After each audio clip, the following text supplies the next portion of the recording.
good afternoon, everyone. Thank you for being willing to change up plans given the weather, but fantastic to be in the Wairarapa today. This is a place that has benefited from the significant investment that we as a government have put into regional economic development.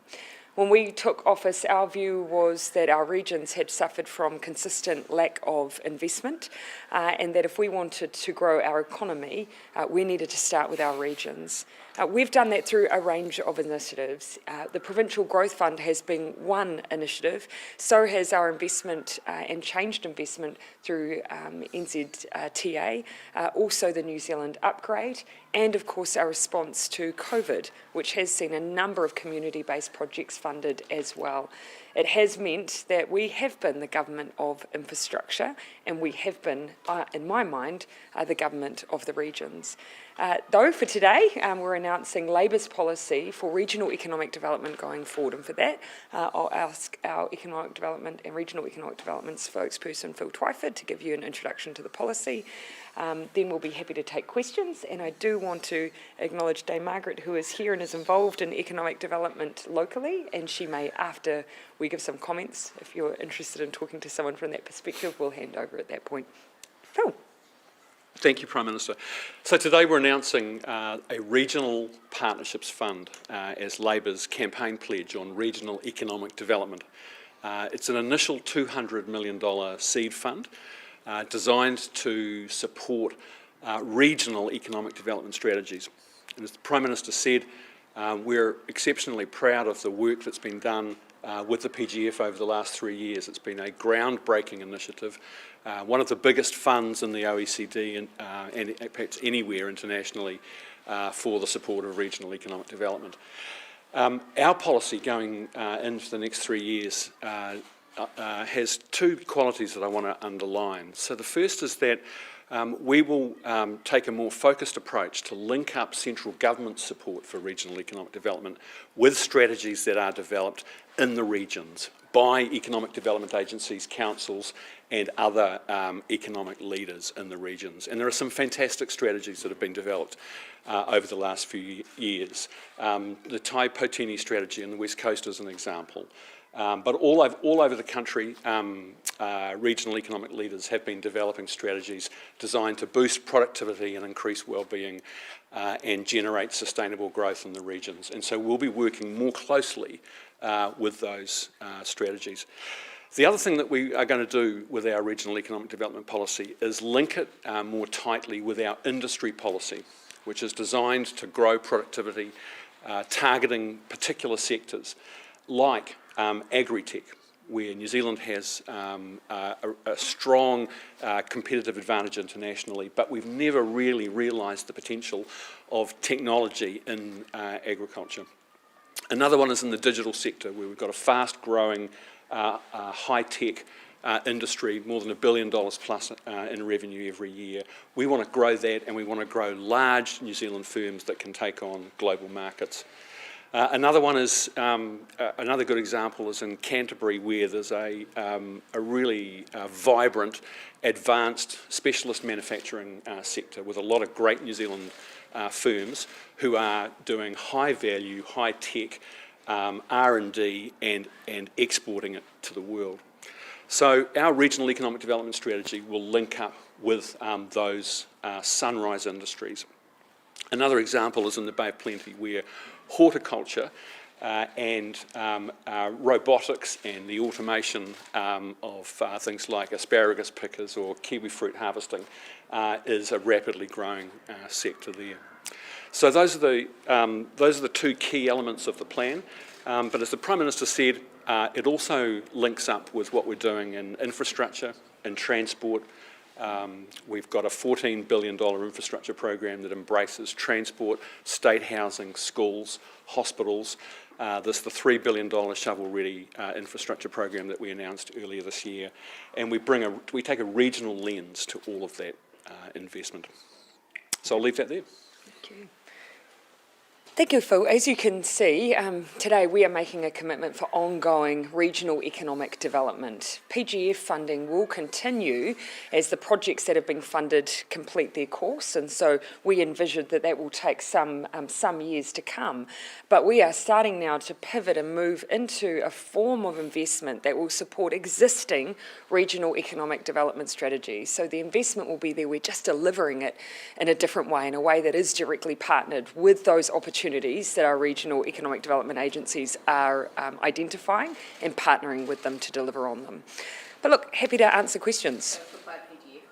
Well, obviously the PGF investment will continue for some time.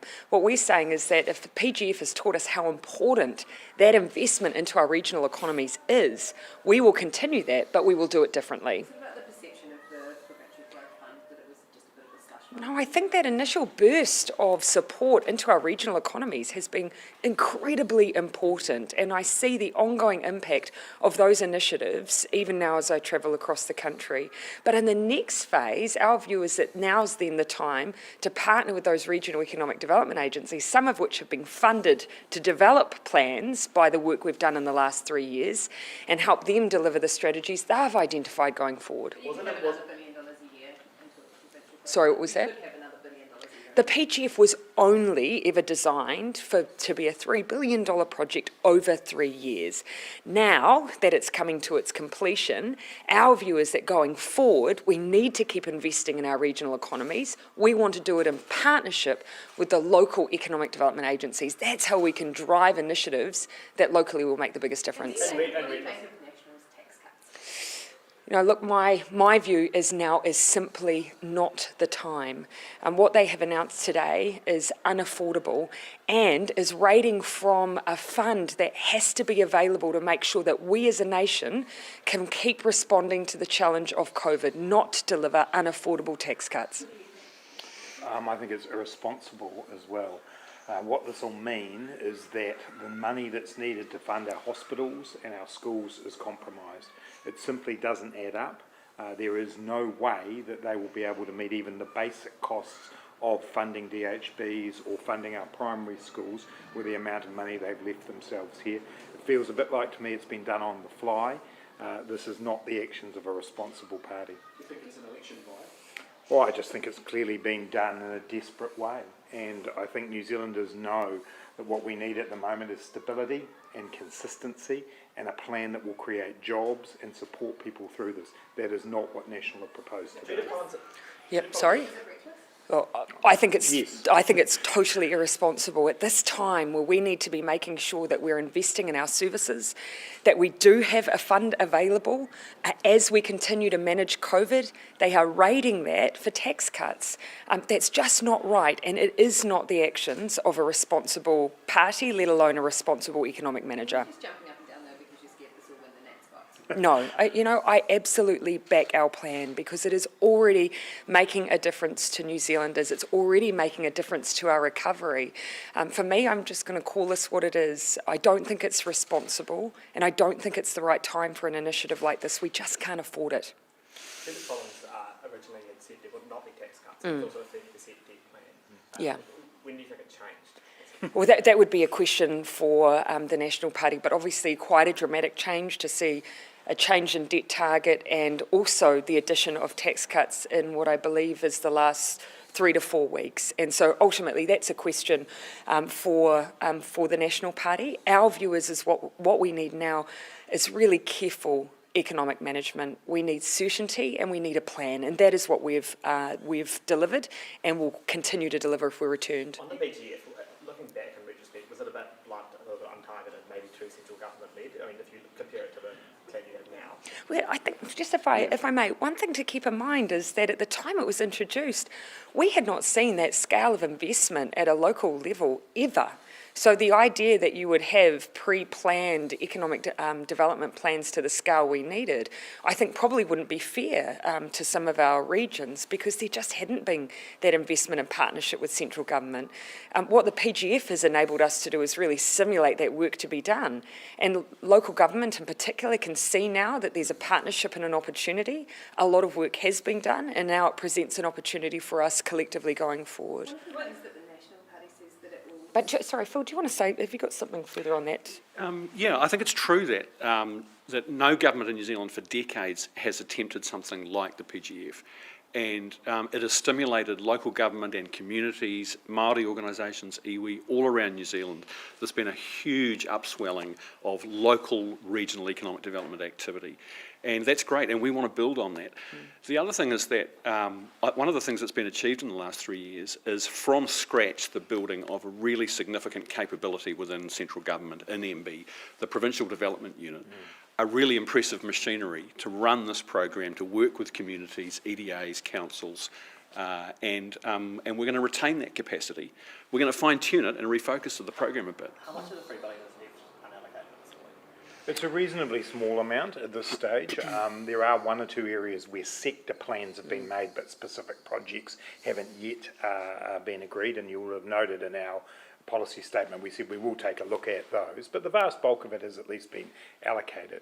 And just to back up what both the Prime Minister and Phil have said, you know, it's natural when you do something that hasn't been done for decades and decades in New Zealand that you'll learn as you go. And one of the things we have learned as we've gone through this is the importance of getting alongside the regions. And you know, I think about a region like Wairarapa here and the tremendous work that people like Dame Margaret Baisley and others have done to create coherent economic development plans. We now want to get alongside regions all over New Zealand and be strategic about our investments. Huge difference made by the PGF. This is the next stage. Well, Winston Peters has said he's adamant the PGF will be back after the election. What if this becomes a bottom line for New Zealand first? Oh, look, that's a matter for them. We're campaigning on our plan going forward, which is about continuing to invest in our regions, but doing it in a strategic way. He's also said that Labour never cared about the regions. What's your response to that? Obviously, I disagree with that. Do you think he'll be back after the election? Obviously, that's going to come down to voters. Speaking of campaigning, I hope you might be able to win the seat of pressure. Yes, but the reason that I'm confident is because of the work that Kieran has put into this seat. You know, I've had people today come up to me and spontaneously just say to me, look, Kieran's earned it. And that's what it's been about for us. We never take anything for granted. We assume nothing. We just work hard and try and earn that support. Economists have told us that the shovel-ready projects won't help with thousands of women out of work. What will you do specifically to help women recover from COVID job losses? Well, firstly, we've only seen in the last few days, for instance, our announcement of bringing back that training incentive allowance, which we know has in the past made a huge difference to sole parents, supporting them with the costs of, for instance, childcare, while they go into training and education that can help with support for work in the future. Equally, we've got initiatives that we have specifically invested in, knowing that they're more likely to be jobs that those juggling care may also take up, like, for instance, lunches in schools. That's potentially creating 2,000 jobs, and those have, in the past, often been taken up by women. More of a focus on those sort of Not construction and one. infrastructure projects. Well, look, I'm never going to assume that projects around the trades are not for women too. In fact, we've seen an 8% increase in women going into those apprenticeships. We need to keep driving that. These are high-skilled, high-wage jobs that have good prospects attached to them. Why shouldn't our women take up those opportunities? Have a specific plan then to get more women into trades and into those jobs? Well, we have been working with the trades, industry training organisations in particular, around showcasing and making sure that they're doing their bit to advertise, to reach out and encourage more women into the trades. And we have seen the beginnings of the benefit of that. We've just got to do more of it. The potential bespoke quarantine for sports teams in Queenstown. How confident are you that public health and safety can be maintained, given that area had previously been ruled out for isolation? Yeah, look, we would only do any kind of managed isolation or quarantine facility if we were absolutely convinced that it was safe. What we have to do when we're thinking about preparing a new facility is work with the local district health board to make sure that they've got the facilities and the staff that they need when you look at the actual venue itself and make sure it's secure. And so those conversations have been going on with Queenstown and with the Southern District Health Board. As it happens, for the Wallabies, we're looking at using an existing facility, and if teams are coming one by one, we can actually manage that way, but we're still looking at the possibility of a bespoke facility. And what progress has been made in in terms of getting that ready in time for summer sport? Yeah, as I say, we're still working on that, but we are managing the discussions we're having at the moment with netball and cricket and so on in such a way that I think we can probably manage it within the facilities we have, but we'll keep those discussions going. And will there be sort of the amount of COVID rates in the country play a role in whether certain teams are even allowed it? Oh, well, it's more about the risk assessment for people in managed isolation and quarantine, and that was the very issue around the Rugby Championship, was obviously with Australia we can have a degree of confidence about the team that's coming over and where they've been in recent times. If we look at Argentina and South Africa, you both had countries where COVID was considerably more prevalent, and in the case of the Argentinian team, was prevalent in the team. So, we have to look at those risk profiles for each country as they come. Dr. Shane Massey has said that becoming the National Party leader would be a privilege. Does Judith Collins need to watch her back? Oh, look, that's obviously a matter for the National Party.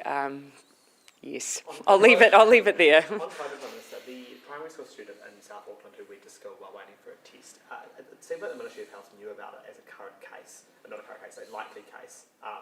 Why were they not put in the quarantine for something? Yeah. Why were they able to go to school?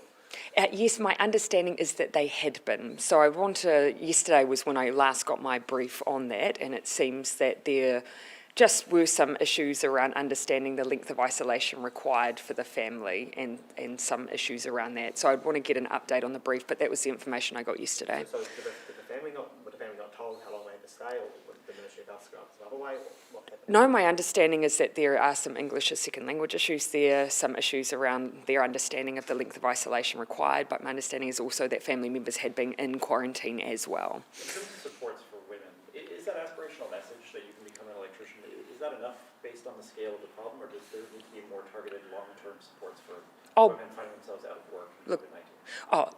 Firstly, actually, some of the job seeker data at the moment is telling us that despite many of the assumptions that are being made, they are not the majority that are coming on to job seeker. Now, I don't take that as the single guide, though, because there will be those who won't be opting. That's not the best way to measure. Many will be opting out, for instance, or not necessarily making the approach to work and income. But at the moment, it is more heavily weighted to males entering onto job seeker. No, it's not enough just to market. We have very specifically thought about what are the kinds of investments that we should be making to try and support and ensure that the jobs we're creating are available both in those areas that have been predominantly perceived as male versus female. I take nothing for granted, though, and that's the point I want to make here, though, is that we should never assume that just because we've traditionally had a workforce that's been dominated by males, that we shouldn't look to how we can attract more women into that workforce. So it will be more than marketing. It's actually seeing yourself in those roles, showcasing more often that they are available and that there are women entering into those workforces. So that is a big part of it. In fact, when you talk, and as I have, when I was last up at Auckland, in South Auckland, two of the trainees there, two young women, they said the reason they went in was because they knew people who had themselves, and that does make a difference. Can I add something? Yeah, go ahead, Phil. So there's one very practical thing that we've just done recently. We've changed the government procurement rules that govern how public sector agencies spend about $42 billion a year on buying goods and services. And the new rule that we've added tells government agencies to look at how, whenever they're buying goods and services, commissioning a new building or contracting some kind of service, that they should look at how they can provide job opportunities for people who have been displaced by COVID-19, with particular attention to groups that are disadvantaged in the workforce. And that may in some sectors be women. It could also be older workers, younger workers, people with disabilities. So. Yeah. And one more, that's 20, so broadly speaking, our infrastructure investment's looking to generate about 20,000 jobs. Our jobs for the environment is around 11,000.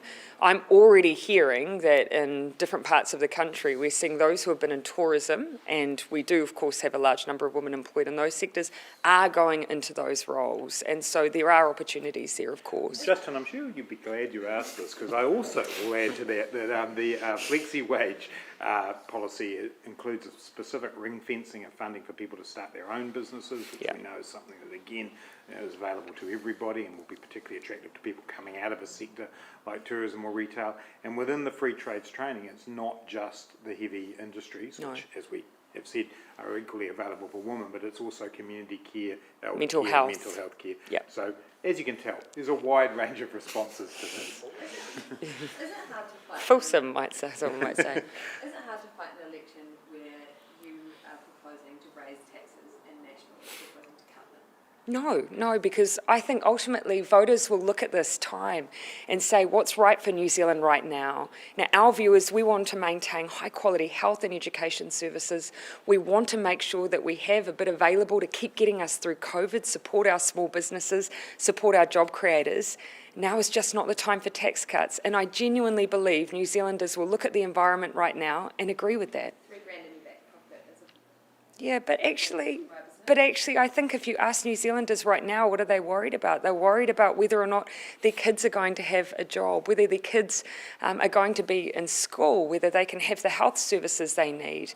Now, our plan around COVID and our response going forward is all about generating opportunities for the future. We can only do that with a plan like ours, rather than, unfortunately, an irresponsible plan that doesn't think to the future. Nationals promised not to cut health or education or those core services. Do you not buy that? I have not yet seen any proof in the economic plan that actually shows how they are going to do that. The level of allowances that they are proposing will not be able to meet the need in health and in education. If you just look at this year's budget, we had to put the best part of $900 million into our district health boards to keep them going, to keep up with population growth and an ageing population. They don't even have that much available in the next budget. They've also promised $31 billion extra in transport spending, with no explanation of how they're going to pay for it. Yeah, so you've got the greatest hits here today. I'm going to finish with one last question. Yeah, no. Sorry, what was that? The restaurant association Yes. is calling on the government to provide a specific rent subsidy to businesses stuck in leases that they can't afford to pay. What's your reaction? Yeah, obviously we've had good debate and discussion around what we can do to support businesses where they have been in relationships that haven't always been balanced and fair-minded. There are some who, of course, have agreements that mean that there will be a more equitable 50-50 split in these times. What we've tried to do is create an arbitration situation that enable those businesses to come to a fair and reasonable agreement with their landlords. Yeah, we're hearing of some landlords who are offering a 6-month relief for tenants locked into a 5-year lease. What sort of advice do you give to businesses? Yeah, and obviously what we would really encourage businesses in those situations is seek good advice. We have supported local economic development agencies and chambers to support businesses with questions around planning for the future. We accept that these are, really tough times for businesses. We're trying to create as much relief as we can. I think actually we need to ask landlords to be as supportive as they can in these times as well. All right, I said I was wrapping.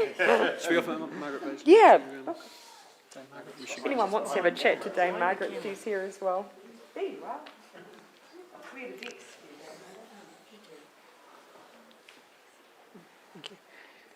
I'm chair of the Economic Development Strategy Committee for the Wairarapa, and we started 2 years ago as the PGF started, and we're a major beneficiary of that fund and have many really exciting initiatives that have been funded through it, which has made an amazing difference to the employment in this region and the economy.